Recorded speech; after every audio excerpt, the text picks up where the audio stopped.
네, 이 시간 우리 하나님 말씀 보겠습니다. 히브리서 2장 10절에서 18절까지의 말씀입니다. 히브리서 2장 10절에서 18절까지의 말씀, 신약성경 354면입니다. 우리가 주님을 경외하는 마음으로 다 같이 일어서서 말씀을 함께 봉독하겠습니다. 같이 읽겠습니다. 그러므로 만물이 그를 위하고 또한 그로 말미암은 이가 많은 아들들을 이끌어 영광에 들어가게 하시는 일에 그들의 구원의 창시자를 고난을 통하여 온전하게 하심이 합당하도다.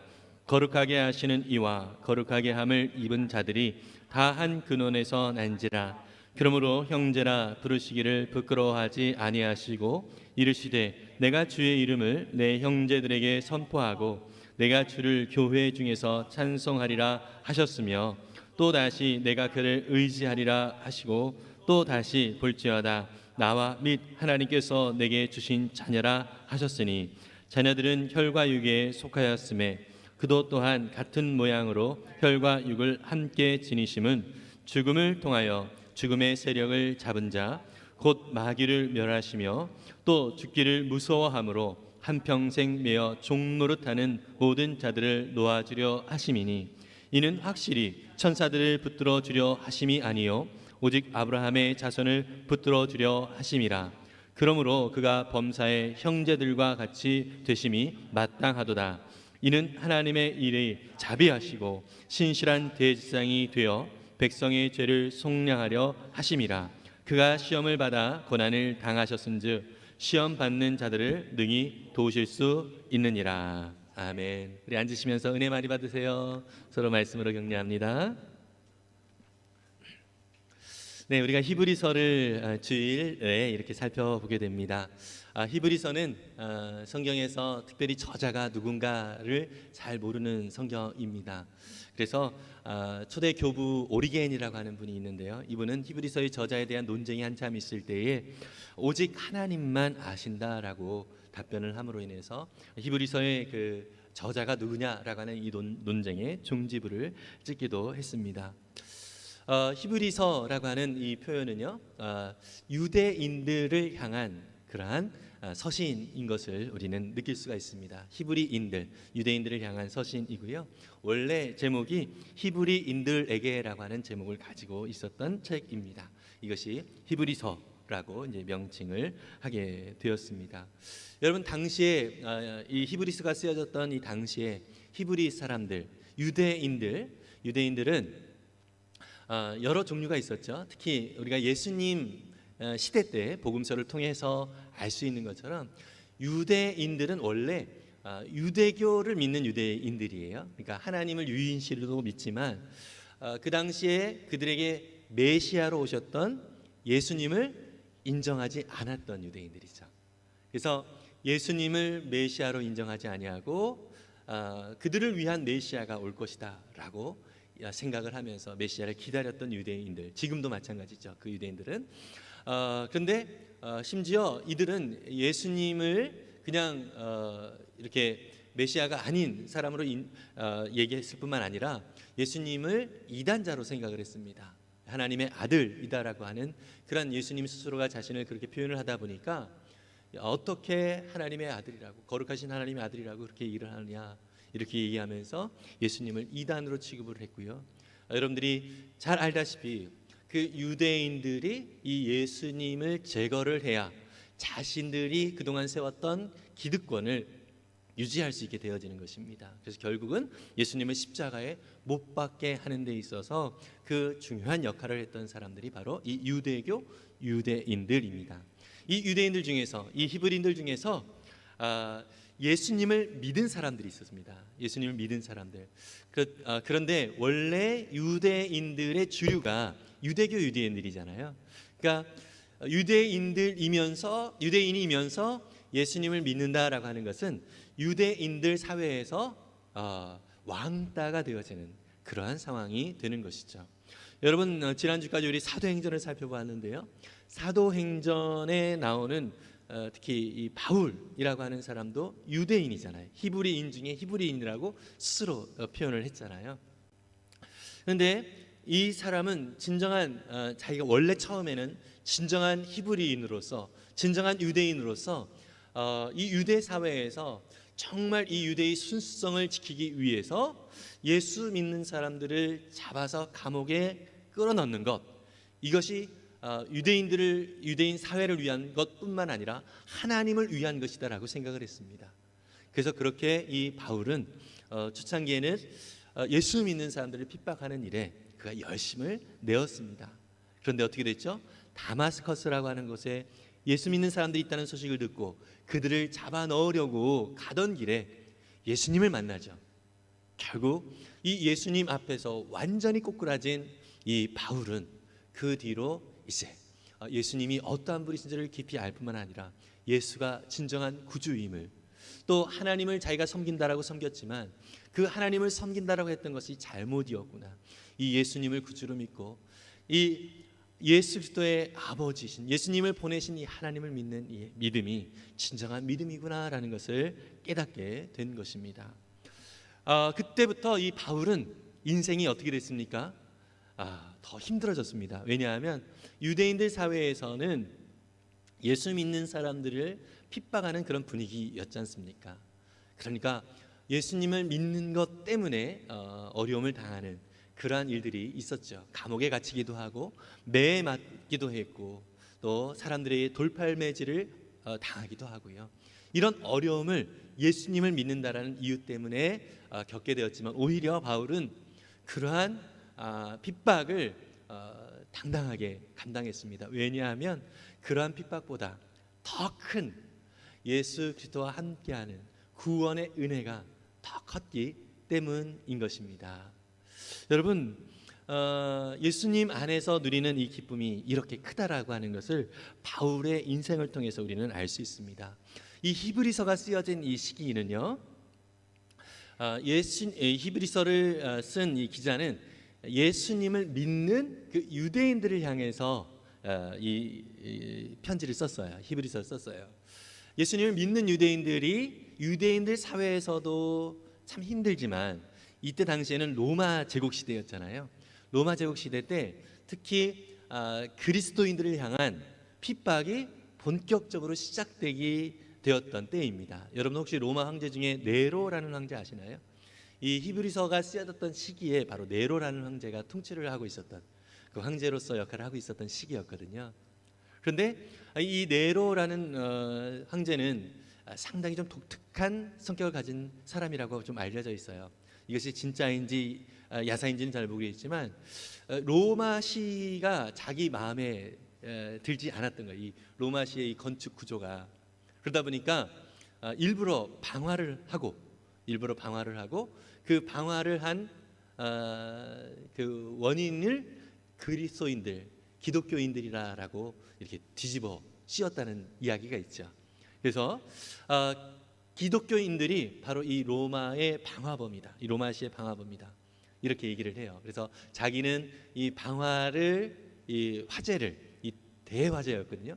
이 화재를 통해서 이 로마시를 자기가 원하는 대로 만들고, 그리고 기독교인들을 핍박하는 그러한 빌미를 그때부터 삼았고요. 특히 기독교인들에게 있어서 또 이제 로마의 황제 입장에서 마음에 안 들었던 것이 무엇이냐면 황제를 숭배하도록 하는데 또 여러 신들을 또 숭배하는 그런 분위기였는데 기독교인들은 그것을 거부했지 않습니까?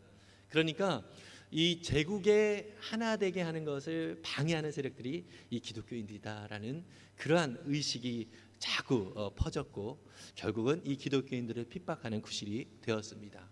그래서 이 네로는요, 기독교인들을 잡아다가 원형 경기장의 사자의 밥이 되게 하는 그러한 행사를 치르기도 했고요. 또 그들이 파티를 벌이는 자리에서 이 기독교인들을 높은 장대에 세워서 태움으로 인해서 횃불을 대신해서 그런 사형을 하면서 그들은 또 즐기었던 것을 했다라고 전해지고 있습니다. 여러분, 이러한 상황 속에서 유대인들 중에 예수님을 믿는다라고 하는 이 믿음을 갖고 살아가는 것이 어땠을까요? 상당히 어려웠을 거예요. 그렇죠? 그러다 보니까 이들이 나는 이제 더 이상 예수님을 믿지 않겠다라고 예수님을 저버리는 이 신앙을 저버리는 그런 사람들이 생기기도 했습니다. 그래서 이 히브리서 저자는 그러한 고통 가운데 있는, 핍박 가운데 있는 이 그리스도인들을 향하여서 믿음을 지키기를 원하는 마음으로 이 히브리서라고 하는 편지를 쓰게 된 것입니다. 여러분, 이 히브리서의 내용을 보시면 아시겠지만 너희들은 이런 어려움이 있을 때 이렇게 이겨내라 라고 구체적인 어떤 매뉴얼을 준 것이 아니에요. 이 히브리서의 내용은 어디로 주제를 삼고 있냐면 예수 그리스도가 누구인가 라고 하는 것을 주제로 삼고 있습니다. 예수 그리스도가 누구인가. 그러니까 이 고난과 아픔이 그들 가운데 핍박이 있다 할지라도 그들이 믿는 예수 그리스도가 누구인가 라고 하는 것을 더 깊이 알아가게 되면 이 핍박을 이길 수 있는 힘이 그들 가운데 있기 때문인 것이죠. 좀 전에 말씀드렸던 것처럼 바울도 마찬가지 아닙니까?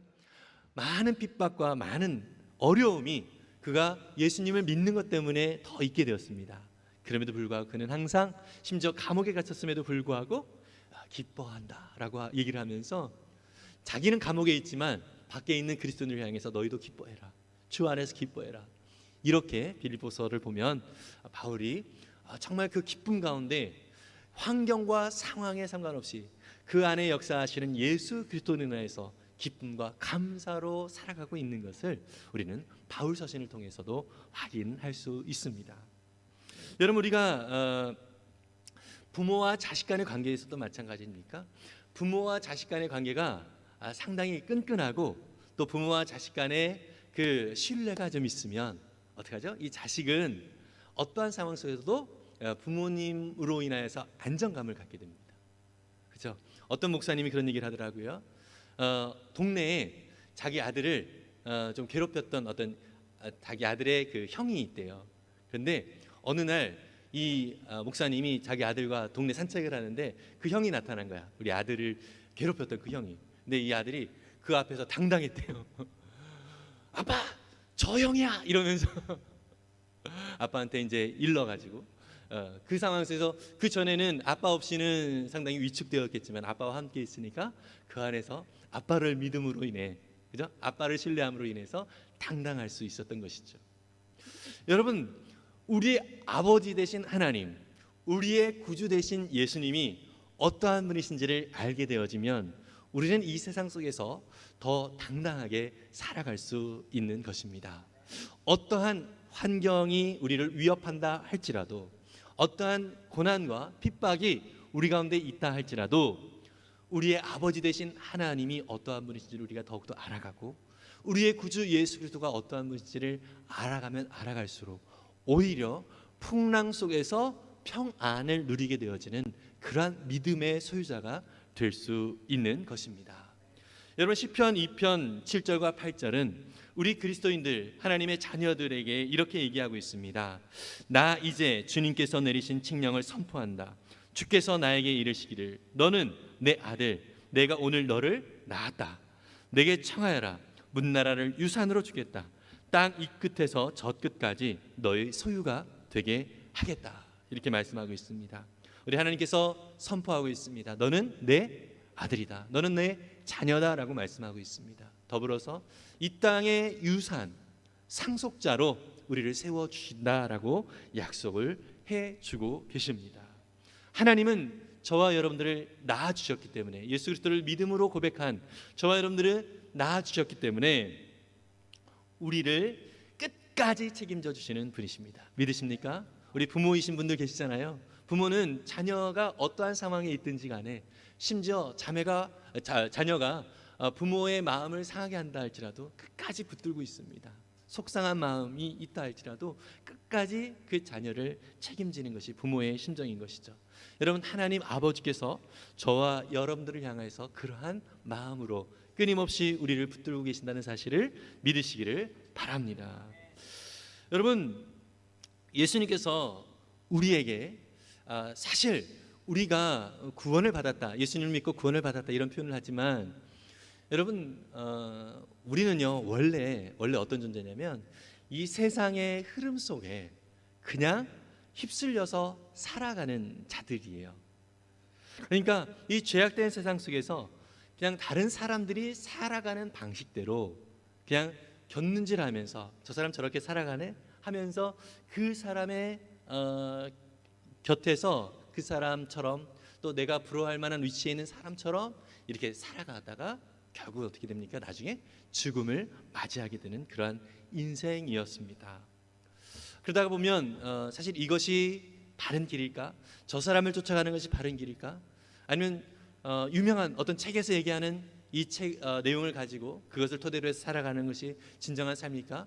여러 가지로 방황을 하다가 결국 인생의 끝을 맺게 되어지는 그러한 인생이 우리였다는 것입니다. 그런데 사실 그러한 상황 속에서 이것이 인생이구나라고 그냥 생각을 할 수밖에 없는 우리이지만 이러한 사람들이 살아가는 방식대로 그냥 살다가 죽음을 맞이하는 이런 절망과 또 이러한 저주 가운데 있는 우리를 사실 하나님이 불쌍히 여기셨어요. 그래서 우리가 구원에 대한 필요성도 느끼지 않는 그런 상황 속에서 우리를 긍휼히 여기시사, 우리를 불쌍히 여기시사 그의 자녀로 삼아 주셨습니다. 여러분 로마서 3장 23절에서는 이 세상의 모습이 어떠한 모습인지를 이렇게 말하고 있습니다. 함께 읽어볼까요?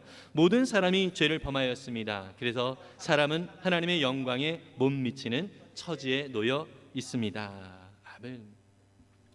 모든 사람이 죄 가운데 있어서 하나님의 영광스러운 그 영광을 우리가 느끼지도 못하고 경험하지도 못하는, 그러니까 이 땅의 것을 바라보면서 살아갈 수밖에 없는 그러한 인생이 우리 사람이다라고 이야기를 하고 있지요.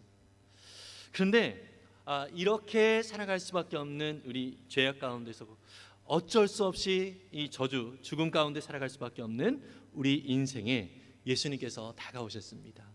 우리를 불쌍히 여기셔서 우리의 죄의 문제를 십자가에서 다 해결해 주셨습니다. 소망 없이 살아가는 우리가 예수님의 십자가에서 이 죄 씻음을 얻게 되어지고 또 죄의 문제를 완전히 해결하게 되어졌고 이제는 은혜 가운데 살아갈 수 있는 자로 또 소망 가운데 살아갈 수 있는 자로 새롭게 세워 주셨습니다. 바로 로마서 3장 23절의 다음 절 24절에서는 이렇게 말하고 있습니다. 함께 읽을게요. 그러나 사람은 그리스도 예수 안에서 얻는 구원으로 말미암아 하나님의 은혜로 값없이 의롭다는 선고를 받습니다. 아멘. 하나님의 은혜로, 다시 말해서 내가 원하지도 않았는데 하나님께서 그냥 다가와 주셨어요. 그냥 선물처럼 우리 가운데 다가와 주셔서 우리의 모든 죄를 깨끗하게 씻어주시고 너는 이제 의로운 사람이야. 내가 아무것도 한 것이 없는데, 나는 아무것도 한 것이 없는데 우리를 그냥 주님께서 십자가에서 다 씻어주시고 그 모든 죄의 문제를 해결해 주시고 너는 이제 의로운 사람이야. 이렇게 선언해 주셨다는 것이죠. 이렇게 구원을 받은 우리가요 이제 하나님의 복을 충만히 누리는 자가 되었다라고 하는 것입니다. 여러분 그렇습니다. 예수님을 믿으면 우리는 구원을 얻어요. 예수님을 믿으면 우리는 구원을 얻고요. 또 이 구원을 받은 자는 하나님의 자녀가 되어서 결국 어떻게 되죠? 우리 죽음의 인생의 끝에서 이 죽음 뒤에 어떻게 해요? 주님 품에 우리는 갑니다. 천국에 가게 됩니다. 그러나 하나님은요 단순히 우리를 그냥 그렇게 천국 가는 티켓으로 이 구원을 주시지 않았어요. 구원을 그렇게 시작하셨지만 이 구원을 받은 우리가 하나님의 영광을 맛보며 하나님의 그 풍성함이 무엇인지를 누리며 살아가기를 원하셨습니다. 바울은 그래서 에베소서에서 이렇게 말하고 있어요. 에베소서 1장 3절과 4절인데요. 함께 읽어보겠습니다. 우리 주 예수 그리스도의 아버지이신 하나님을 찬양합시다. 하나님께서는 그리스도 안에서 하늘에 속한 온갖 신령한 복을 우리에게 주셨습니다. 하나님은 세상 창조 전에 그리스도 안에서 우리를 택하시고 사랑해 주셔서 하나님 앞에서 거룩하고 흠이 없는 사람이 되게 하셨습니다. 아멘. 여러분, 하나님은 우리를 거룩하고 흠이 없는 사람이 되게 하셨는데 또 우리를 구원하신 하나님께서 그리스도 안에서 하늘에 속한 풍성한 신령한 복을 우리에게 주셨다라고 말씀하고 있습니다. 여러분, 예수님을 믿는 믿음의 사람들에게 이 신령한 하늘의 복이 주어졌다라고 선언을 하고 있죠. 그런데 우리는요 이 세상 속에서 정말 나는 이런 복을 충만히 누리고 있는가? 라고 스스로 좀 이렇게 생각이 되는 경우가 있죠. 여러분, 이 히브리서의 대상자들은 그때 예수님을 믿는 것 때문에 유대인 사회에서도 핍박을 받고 있었고요, 또 로마 제국 사회에서도 핍박을 받고 있는 정말 진퇴양난 가운데 있었던 그러한 사람들입니다. 그런데 이들이 어떻게 복을 받았다라고 얘기를 할 수 있을까요? 여러분, 우리도 신앙생활을 하다 보면 예수님을 믿는 것 때문에 더 불편한 것이 있지 않습니까? 특히 주일날, 일요일에 아침 늦게까지 충분히 잘 수 있는데 예배의 자리에 이렇게 오지 않습니까? 그리고 주님을 섬기다 보면 우리의 재정, 돈도 많이 또 소비를 하게 되어져요. 주를 위하여 섬기게 되어지고요. 또 우리의 에너지, 또 우리의 열정도 사실 예수님을 믿는 것 때문에 우리가 많은 헌신과 희생을 하게 됩니다. 어떻게 보면 세상적인 시선으로 보았을 때는 상당히 손해보는 것 같은 그러한 인생이 바로 예수님 믿는 사람의 인생인 것입니다. 특히 히브리서의 이 대상자들은 더욱더 그랬죠. 예수님만 부인하면, 예수님만 믿지 않으면 어떻게 해요? 죽음의 위협에서 이제 자유함을 얻게 되어지는 것이죠. 근데 육신의 죽음의 위협이 자유롭게 되어지는 것으로가 끝이 아닌 것이죠. 오늘 히브리서는요, 끊임없이 예수님은 어떠한 분이신가라고 하는 것을 얘기를 하면서 우리를 죽음의 공포 가운데서 자유케 하시는 분이시다라고 얘기를 하고 있습니다. 여러분, 우리가 사도행전을 통해서 스데반이라고 하는 집사도 복음을 증거하면서 죽음의 위협 가운데서 죽어가잖아요. 근데 그는 어떻게 해요? 그 죽음의 상황 속에서도 영광의 하나님을 바라볼 수 있는 그러한 믿음의 사람이 되어졌다는 것을 볼 수 있습니다. 여러분, 그래서 우리에게 하나님은요, 이 세상에서 정말 하나님만 주실 수 있는 복이 무엇인지, 신령한 복이 무엇인지를 자꾸 우리 가운데 알려주시는 분이십니다. 여러분, 예수님을 믿고 물론 우리의 어떤 그 상황과 조건의 필요들을 많이 채워주시는 그런 은혜를 누리기도 합니다. 이것은요, 세상의 다른 종교를 믿는 사람들이 비나이다 하면서 얻게 되어지는 것과 똑같아요. 하나님이 주시는 이 신령한 복은요, 세상이 줄 수 없는 복인 것입니다. 무슨 복이냐면 하나님의 사랑이 얼마나 큰지를 알아가는 거예요. 하나님의 사랑이 얼마나 큰지를 느끼게 되어져요. 그리고 그 사랑으로 나도 사랑할 수 있는 사람이 돼요. 이것이 우리 가운데 주시는 이 자리로까지 하나님이 우리를 이끌어 가시기 위하여 일하시는 하나님이시라는 사실을 믿으시기를 바랍니다. 여러분, 이런 과정들 속에서 우리는 계속 하나님의 그 사랑을 더 배워가고 또 예수 그리스도를 닮아가는 그런 과정을 하나님이 우리 가운데 허락해 주시거든요. 이것이 예수님이 고난을 통하여서 우리의 모든 죄를 깨끗이 씻어주셨던 것처럼 우리 역시 예수님의 그 고난과 같이 고난의 삶이 우리 가운데 있다 할지라도 그것을 통하여서 예수님을 더 알아가고 닮아가게 되어지는 것입니다. 여러분, 좋은 학교일수록 학생들에게 공부를 많이 시키나요? 적게 시키나요? 많이 시켜요. 그죠? 좋은 학교일수록. 적게 시키지 않아요? 어떤 분이 적게 시킨다 그러고 있는데 거기는 모르겠어요. 어떤 학교가 그런지 모르겠지만 좋은 학교일수록 말하자면 세상에서 세상적인 그런 수준입니다. 좋은 학교일수록 학생들에게 더 공부를 많이 시키잖아요. 그죠? 어떻게 보면 학생의 입장은 고난인 것이죠. 하나님께서는요, 신령한 하늘의 복이 얼마나 큰지를 우리로 하여금 경험하고 느낄 수 있도록 하기 위하여 때로는 고난이라고 하는 것을 허락해 주십니다. 하나님께서 주신 이 영광스러운 것이 얼마나 큰가 이것을 또 느끼기도 하고 때로는 이게 아닌가 봐 이렇게 느껴지는 경우들이 있기도 합니다. 여러분 시편 8편 3절에서 5절까지 보면 이런 말씀이 있어요. 주님께서 손수 만드신 저 하늘 큰 하늘과 주님께서 친히 달아 놓으신 저 달과 별들을 내가 봅니다. 사람이 무엇이기에 주님께서 이렇게까지 생각해 주시며 사람의 아들이 무엇이기에 주님께서 이렇게까지 돌보아 주십니까? 주님께서는 그를 하나님보다 조금 못하게 하시고 그에게 존귀하고 영화로운 왕관을 씌워 주셨습니다. 여러분 시편의 기자는요, 이 모든 세상의 만물을 바라보면서 너무나도 감격하고 있어요. 하나님께서 자신에게 주신 그 은혜가 얼마나 큰지를 인하여서 참 감사하고 있어요. 이러면서 하는 표현이 뭐냐면 도대체 사람이 무엇이기에, 나 같은 사람이 무엇이기에 나 같은 자에게 이러한 영광스러운 그러한 은혜를 허락해 주시는가. 정말 하나님 나에게 이러한 것을 누리고 경험할 수 있도록 해주시는 하나님, 내가 도대체 누구길래, 사람이 누구이길래 이렇게까지 큰 은혜를 내게 주시는가, 이렇게 얘기를 해요. 근데 여러분 반면 욥이라고 하는, 욥기 여러분 아시죠? 고난을 많이 당했던 사람이에요.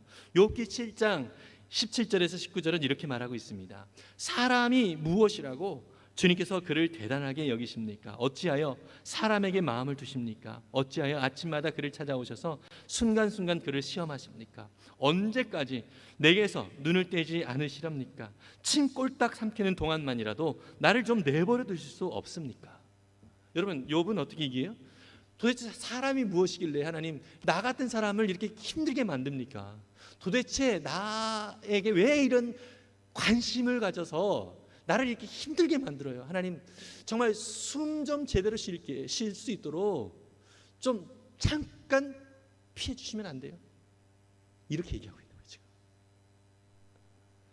여러분 시편의 기자는 사람이 무엇이길래 이렇게 귀한 은혜를 내게 허락해 주시느냐 얘기를 하지만 이 욥은 어떻게 해요?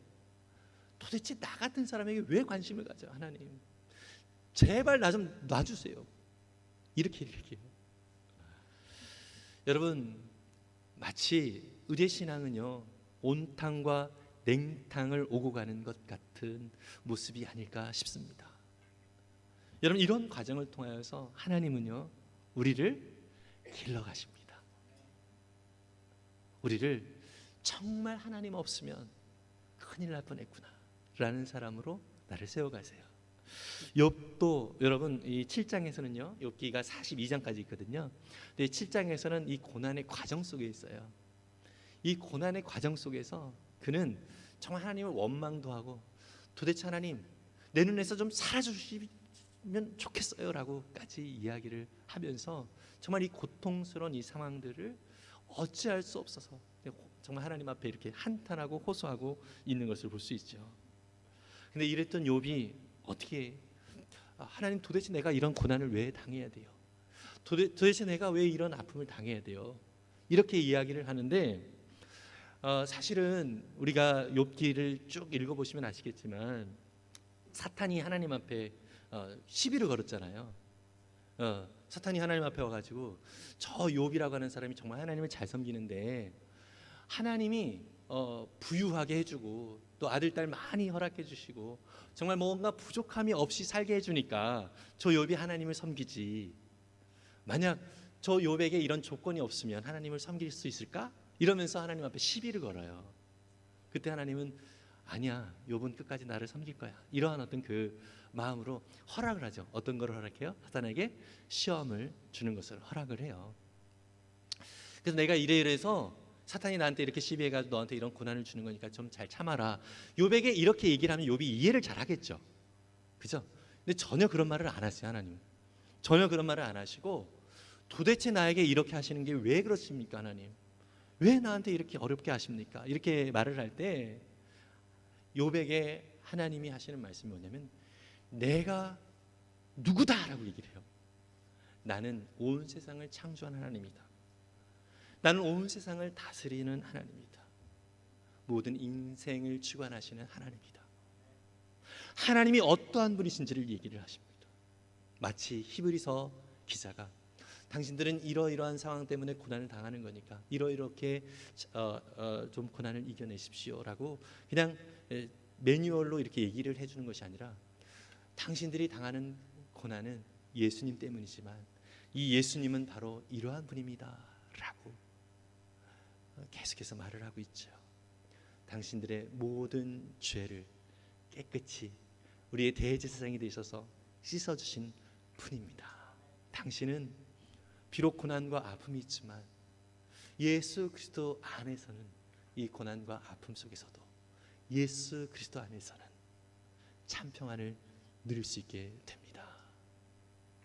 이렇게 예수 그리스도가 어떠한 분이신지를 성도들에게 얘기하면서 그들이 고난 가운데 있을 때 이 고난의 가장 큰 어려움을 이겨낼 수 있는 핵심 키워드를 이 히브리서 기자가 히브리 기독교인들에게 전했던 것처럼 또 고난을 당하고 있는 이 욥에게 하나님이 어떠한 분이신지를 계속 알려주심으로 이 욥의 신앙을 길러가게 하셨던 것처럼 사실 우리에게도 하나님은 그렇게 말씀을 하십니다.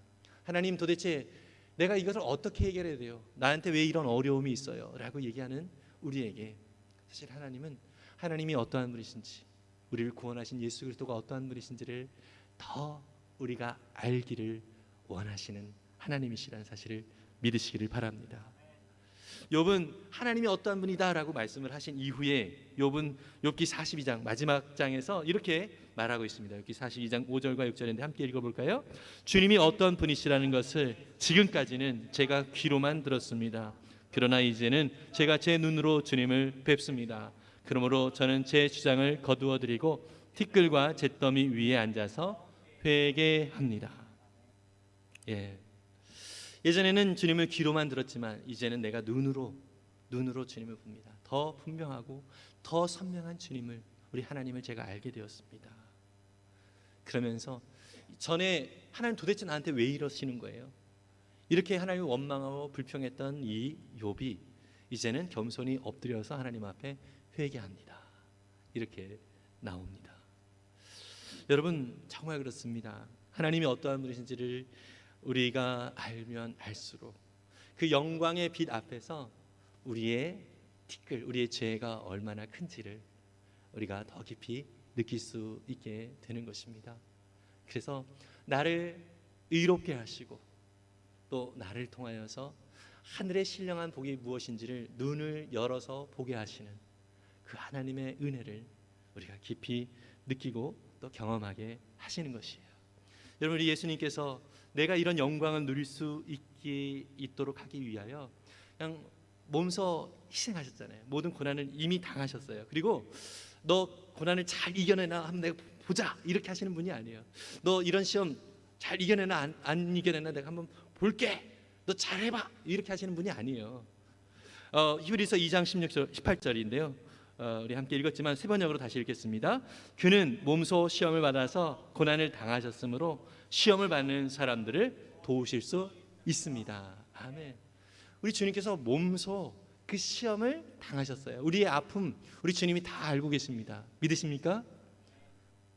주님 뭘 알아요? 이렇게 얘기하시는 분이 있다 할지라도 여러분 우리 주님은 이미 그 모든 것들을 다 당하셨습니다. 사실 이 주님의 희생 때문에 우리가 이 구원의 은혜를 누리게 됐고요. 구원받은 자가 되어졌고 또 이 정말 온탕과 냉탕을 오고 가는 이 상황들 속에서 더 하늘의 신령한 은혜와 복이 무엇인지를 더 알도록 하나님이 우리 가운데 은혜를 허락해 주십니다. 이 과정 속에서 우리 믿음의 사람들을 허락해 주세요. 저와 여러분들에게 끊임없이 믿음의 사람들을 허락해 주셔서 그 모든 상황들 속에서 하나님이 어떤 분이신지를 우리 주변의 사람들을 통해서 자꾸 보여주십니다. 특히 우리 목자 목녀님들의 섬김을 통하여서 우리는 그러한 은혜들을 보게 되죠. 여러분 우리 하나님은 저와 여러분들이 이 완성의 자리로 나아가기를 원하고 계십니다. 믿으십니까? 이 얘기를 1부 때는 했는데 2부 때는 좀 망설여지긴 하지만 할게요. 지난주 어제 말고 전주 토요일이었습니다. 저녁 식사를 하고 이제 주일을 준비하기 위해서 이제 교회에 또 이제 오는데 1층에 이제 현관을 또 들어오고 있는데 냄새가 나는 거예요. 정말 아주 엄청난 냄새가 나요. 그래서 도대체 뭔 냄새지? 밑에서부터 올라오기 때문에 보니까 예배실 입구에 누가 똥을 싸놨어요. 그런데 이게 설사였어요. 엄청나게 급했던 것 같아요, 이분이. 그래서 정말 세상에 이런 일도 있구나, 이런 생각을 하고 이제 준비물을 챙겨 가야 되잖아요, 이거 치우려면. 그래서 위로 올라갔어요. 올라갔는데 우리 청년들이 몇 명 있더라고요. 내가 얘기를 했더니 목사님 어떻게 해요? 이러면서 장갑을 챙겨주고요, 위생 장갑을 챙겨주고 제가 할게요 뭐 이러더라고요, 청년들이. 그런데 사실 이 고통은 한 사람만 당해도 되겠다 이런 생각이 들었어요. 여러 사람이 당할 필요가 없지 않을까 이런 생각이 좀 들었어요. 그래서 그것을 묵묵히 이렇게 치우고 정말 그 어느 때보다도 우리 페브리즈까지 막 뿌리니까 그 어느 때보다도 더 깨끗한 공간으로 이렇게 변화가 되더라고요. 그러면서 이제 저한테 들었던 생각이 있습니다. 뭐냐면 내가 이렇게 믿음의 사람이 되어지기까지, 하나님을 더 알아가기까지, 물론 지금도 과정 가운데 있지만 일단 예수님이 나의 이 모든 죄악들, 이 똥을 치워주셨구나. 그리고 내가 이렇게 성장할 수 있도록 많은 믿음의 사람들이 함께 희생하고 섬겨왔구나. 내가 알지 못하는 그 순간에 이런 희생과 섬김이 있었구나라는 것을 느끼게 됐습니다. 여러분, 우리 하나님은요, 저와 여러분들이 그 하늘의 영광의 풍성함이 무엇인지를 정말 많이 알고 그것 때문에 감사하고 기뻐하기를 원하십니다. 그래서 우리가 그 믿음의 눈을 열어서 그 영광스러움 속에서 이 세상이 줄 수 없는 기쁨, 오직 하나님만 주실 수 있는 이 영광스러움을 우리가 경험하고 느끼고 그 안에서 하나님과 함께 즐거워하는 그런 믿음의 삶을 살아가기를 원하고 계신다는 것을 믿으시기를 바랍니다. 그래서 그 일을 위하여 지금도 우리 가운데 일하고 계십니다. 그래서 여러분, 여러 가지 시험들이 있을 거예요. 우리에게 계속해서 상황과 환경을 통하여서 믿음을 우리가 발휘하기보다는 그동안 살아왔던 방식으로 살려고 하는 우리의 죄의 속성을 따라 살아가려고 하는 우리의 성향들 속에 하나님은 끊임없이 어떤 상황들을 주실 것입니다. 믿음을 요구하는 상황들을 주세요. 그것이 돈의 문제일 수도 있고요, 건강의 문제일 수도 있고요, 관계의 문제일 수도 있고요, 자녀의 문제일 수도 있고요. 다양한 모습에서 우리의 믿음을 발휘를 할지 아니면 옛 모습 그대로 나아갈지, 이것을 갈등하게 만드는 그런 상황들을 계속해서 허락해 주실 거예요. 여러분, 그럴 때마다 정말 우리 안에 역사하시는 성령님을 더욱더 의지할 수 있기를 바랍니다. 그래서 하나님께서 내게 주신 이 구원의 풍성함이 무엇인지를 더욱더 날마다 새롭게 경험하고 누릴 수 있는 저와 여러분들이 될 수 있기를 바랍니다. 그래서 저와 여러분들의 고백이 주님 앞에서, 주님의 은혜로 제가 이렇게 볼 수 없었던, 정말 저로서는 볼 수 없었던 하나님 아버지의 이 영광스러운 영광을 저로 느끼게 하고 경험케 하신 것 너무 감사합니다. 이런 믿음의 고백이 우리 주님 앞에 있기를 간절히 소망합니다. 마지막 한 구절 읽고 마무리하기를 원합니다. 빌립보서 1장 6절입니다. 함께 읽겠습니다. 선한 일을 여러분 가운데서 시작하신 분께서 그리스도 예수의 날까지 그 일을 완성하시리라고 나는 확신합니다. 아멘. 우리 하나님께서 완성시켜 주실 것입니다. 이 믿음을 가지고 우리 안에 역사하시는 성령님을 더욱더 의지하여 믿음으로 오늘을 살아가고 이 구원이 우리 가운데 완성되는 그날을 기쁨으로 바라볼 수 있는 우리 모두가 될 수 있기를 간절히 소망합니다. 이 시간 우리 함께 우리 보좌 앞에 모였네 찬양을 하면서 잠깐 말씀을 기억하고 기도하는 시간 잠시 갖겠습니다. 우리 보좌